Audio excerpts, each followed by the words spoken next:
Assalamu alaikum wa rahmatullah, j'espère que vous allez bien.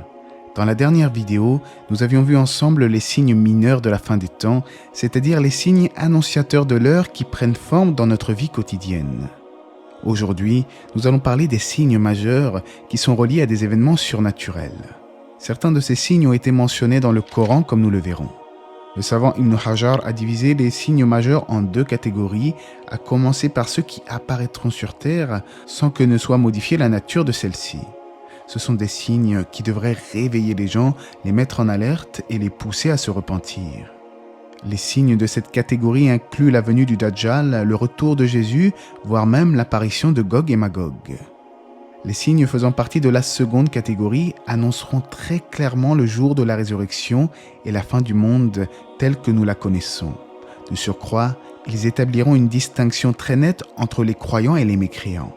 C'est pourquoi, pendant et après leur apparition, il n'y aura plus aucune possibilité de se repentir ou de revenir vers Allah pour ceux qui ne l'avaient pas fait auparavant.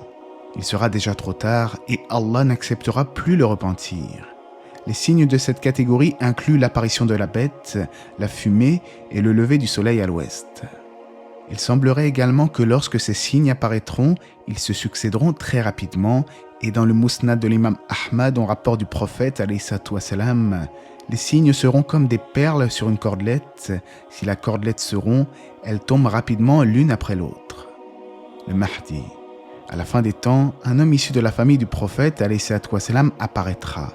Allah donnera par son biais la suprématie à sa religion et il régnera 7 années tout en établissant la justice sur terre. Lorsque le Mahdi apparaîtra, la communauté connaîtra des bienfaits comme jamais auparavant. Cet homme portera le même nom que le messager d'Allah alayhi salatu wassalam, et le nom de son père sera Abdallah. Il s'appellera donc Mohammed ou Ahmad ibn Abdallah. De nombreux hadiths font mention du Mahdi, dont celui qui a été authentifié par Shir al-Bani. Certes, la terre sera remplie d'iniquité et d'injustice.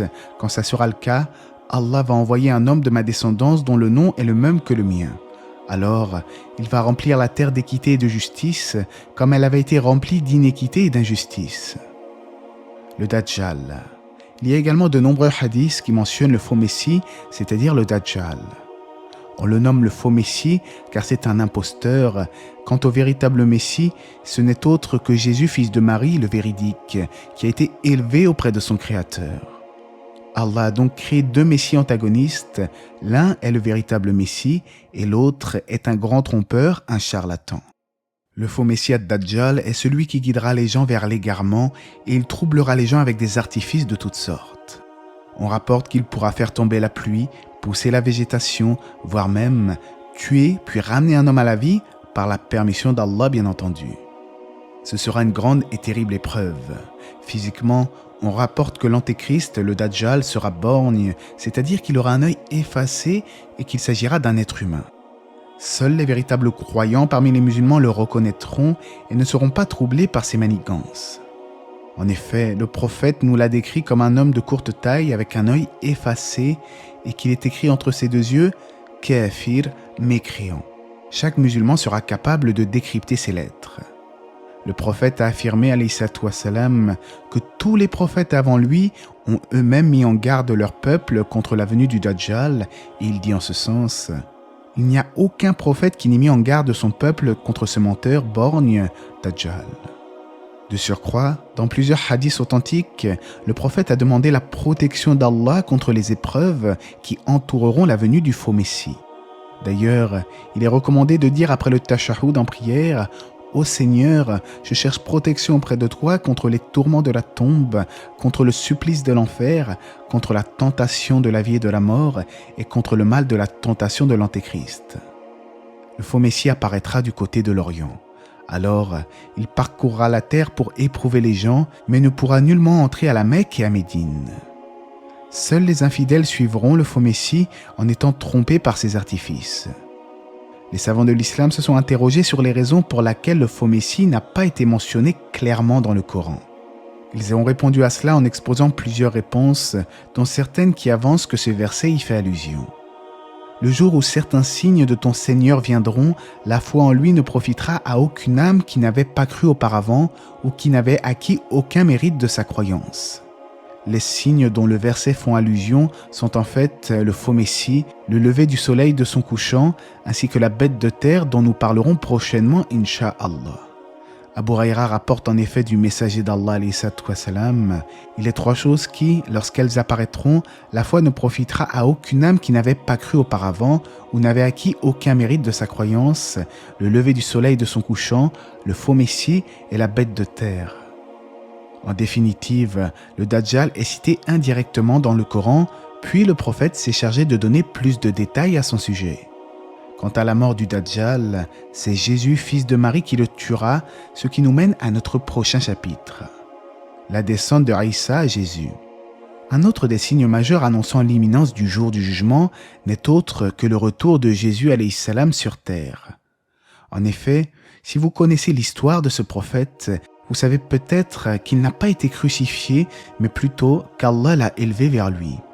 Mais après la sortie du Dajjal et sa corruption sur terre, Allah fera redescendre Isa alayhi salam pour finaliser sa vie terrestre. Par la même occasion, il rétablira la justice et éliminera le faux messie. Les hadiths nous indiquent qu'il brisera la croix et tuera le porc, et tous les gens devront le suivre. Il mettra fin aux fausses croyances du christianisme, et en effet, les chrétiens ont exagéré à son sujet, comme lorsqu'ils lui attribuent une part de la divinité. Lorsque Jésus reviendra, ça ne sera pas en tant que nouveau messager apportant une nouvelle loi. Il reviendra en tant que musulman suivant les préceptes du Coran. En fait, un hadith de Sahih Muslim décrit Jésus accomplissant les rituels du Hajj, c'est-à-dire du pèlerinage à la Mecque. Un autre hadith indique que le règne de Jésus durera 7 ans. Le prophète Mohammed a dit « Puis, durant 7 ans, il n'y aura plus aucune rancune entre deux personnes. » Comme je le disais, lorsque le premier de ces signes majeurs apparaîtra, les autres suivront rapidement. C'est dans ce contexte de retour de Jésus que le prophète a parlé de l'apparition de Gog et Magog, Yadjouj ou Amadjouj. Les tribus de Gog et Magog sont mentionnées à quelques reprises dans le Coran. Un des versets les mentionnant laisse clairement entendre qu'elles existaient à l'époque de Dhul Qarnayn et que ce dernier les emprisonna derrière un remblai. Allah dit dans le Coran dans le sens du verset « Ô Dhul Qarnayn, les peuples de Gog et Magog sèment le désordre dans le pays. Pouvons-nous te verser un tribut en échange de quoi tu érigeras une barrière entre eux et nous ?» Et un peu plus loin, et c'est ainsi que les peuples de Gog et Magog ne purent ni escalader la barrière, ni y percer la moindre ouverture. Dhul-Qarnayn dit « C'est une miséricorde de la part de mon Seigneur, mais lorsque sa promesse se réalisera, il le réduira en poussière. Et la promesse de mon Seigneur est vérité. Ce jour-là, nous les laisserons déferler comme des vagues les uns sur les autres, et on soufflera dans la trompe. Puis nous les rassemblerons tous ensemble. » Selon ce qui est connu des érudits musulmans, les Gog et Magog sont des êtres humains de la descendance d'Adam. Ils sont décrits comme ayant des petits yeux, un petit nez fin, un large visage et des cheveux grisonnants. On ne connaît pas l'endroit exact où ils sont situés et cela fait partie des signes qu'Allah suscitera à l'approche de l'heure. Aussi faudrait-il ne pas se laisser troubler par ces gens qui critiquent l'islam en avançant que la barrière où sont enfermés Gog et Magog n'a jamais été encore localisée. On sait juste qu'un peuple vivant entre deux montagnes ont demandé assistance à Dhul-Qarnayn dans le passé, qui construisit alors une barrière afin de confiner Gog et Magog. Lorsque Gog et Magog seront libérés, ils déferleront sur terre afin d'éprouver les hommes. Cela fait partie des signes de la fin des temps qui succédera à l'apparition de Jésus alayhi salam. Même si c'est un sujet très intéressant, attention, il n'est pas toujours bon de s'occuper à analyser les faits géopolitiques à longueur de temps afin de tenter d'interpréter si cela serait un signe ou non, comme ceux qui affirment que les Gog et Magog seraient déjà sortis par exemple. Occupons-nous plutôt de nos adorations et demandons à Allah qu'il nous préserve de toutes ces épreuves. Les 3 engloutissements. On dit qu'un lieu a été englouti lorsqu'il disparaît sous terre. Les 3 engloutissements font donc partie des signes majeurs annonçant l'imminence du jour du jugement. L'un d'eux se produira en Orient, l'autre en Occident et le dernier dans la péninsule arabique. Et le prophète alayhi salam dit en ce sens « L'heure ne viendra pas jusqu'à ce que vous voyiez 10 signes et 3 engloutissements. Un engloutissement en Orient, un engloutissement en Occident et un engloutissement dans la péninsule arabique. Cela arrivera lorsque la corruption sur terre sera intense et que les péchés seront fortement répandus. » Selon Ibn Hajar, ces engloutissements seront plus importants en superficie que ceux qui ont déjà existé par le passé. La fumée. Allah dit dans le Coran, « Eh bien, attends le jour, ô Mohammed, où le ciel produira une fumée visible qui enveloppera les gens, ce sera là un cruel tourment. » Les savants ont divergé quant à savoir si cette fumée est déjà apparue ou non. Certains disent qu'elle est déjà apparue par le passé, tandis que d'autres disent qu'elle apparaîtra à proximité de l'heure. D'autres ont synthétisé entre ces deux réponses et ont affirmé qu'il y aurait en fait deux fumées, une déjà apparue et celle qui apparaîtra dans le futur, et Allah sait mieux. Le lever du soleil à l'ouest. En rapport du prophète alayhi wassalam, l'heure ne viendra pas avant que le soleil ne se lève à l'ouest, et lorsqu'il se lèvera à l'ouest et que les gens le verront, ils croiront tous. Mais à ce moment, il ne servira plus à rien à aucune âme de croire. Dans plusieurs narrations, le prophète a clairement affirmé que la nature de ce signe sera telle que nul ne pourra encore douter, remettre en question ou nier l'existence d'Allah. C'est pourquoi le fait de se mettre à croire tout à coup n'aura plus aucun sens et cela ne sera pas accepté d'Allah. En vérité, les croyants n'ont pas besoin d'assister aux grands signes de la fin des temps pour avoir une foi ferme. Ils ont plutôt cherché la vérité et s'y sont maintenus. Gare donc à ceux qui vivent sur terre dans la parfaite insouciance sans jamais chercher le véritable but de leur existence. La bête surgissant de la terre. Dans le Coran, Allah nous dit « Et lorsque notre arrêt s'accomplira contre eux, nous ferons surgir de la terre une bête monstrueuse qui leur dira qu'ils n'ont jamais cru en nos révélations. » Ce verset fait référence à la bête qui surgira de la terre peu avant le jour du jugement. Lorsque la bête surgira, elle discernera les croyants des mécréants. Les savants divergent sur la nature de cette bête, mais ce que l'on sait du Coran et de la Sunna est qu'il s'agira d'une bête qui parlera aux gens.